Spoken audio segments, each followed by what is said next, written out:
The Whitworths is one of those mechs that you have to put into context. For instance, in 3025, she's not too shabby. For a 40-ton mech, 2 LRMs and 3 medium lasers are a heck of a lot of firepower in that day of age. And really, you have to look at her contemporaries. In 3025, she's given a full load of armor, and not many mechs in that book got that kind of love. Furthermore, her speed is 464, which may not sound like a lot given, the total warfare, but in 3025, that's just about average.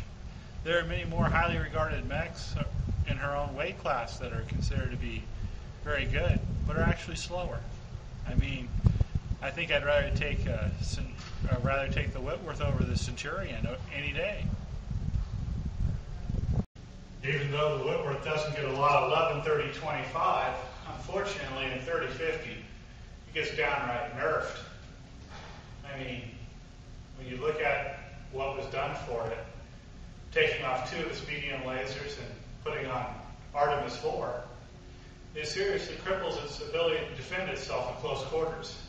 And with the speed that clan technology and Starleague recovery brings, just makes it a poor, poor design with the 1A model.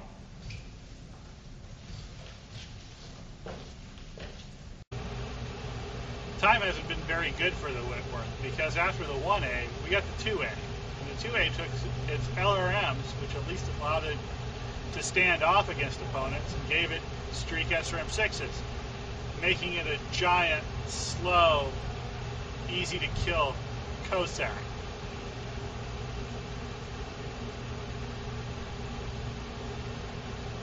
Really, if you're a Whitworth pilot, you need to consider kicking Father Time right in the nuts.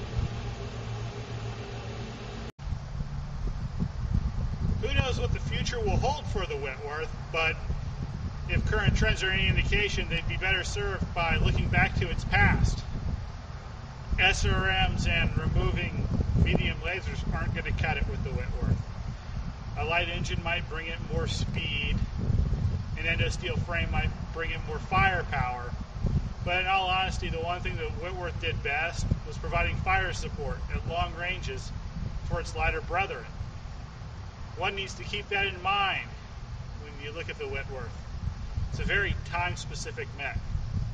In 3025, within 5 or 10 tons of it, it really has few equals.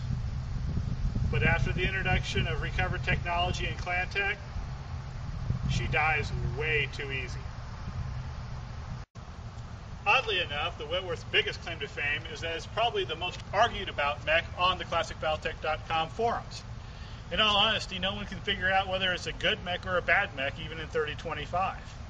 I'm here to set the story straight. It's a good mech. I'm sorry, but its combination of firepower and its above average speed, and in 3025, 4 jump jets is above average speed. And its considerable firepower for a 40-ton mech, it's at least able to cause a piloting skill roll on an opponent. I'm sorry, in 3025, it's a good mech. You'd do far worse to take a Whitworth than just about anything else I can think of at 40 or 35 or at 45 tons. Sure, there are some exceptional mechs in that area, but the Whitworth is by far from being on the bottom of that particular barrel.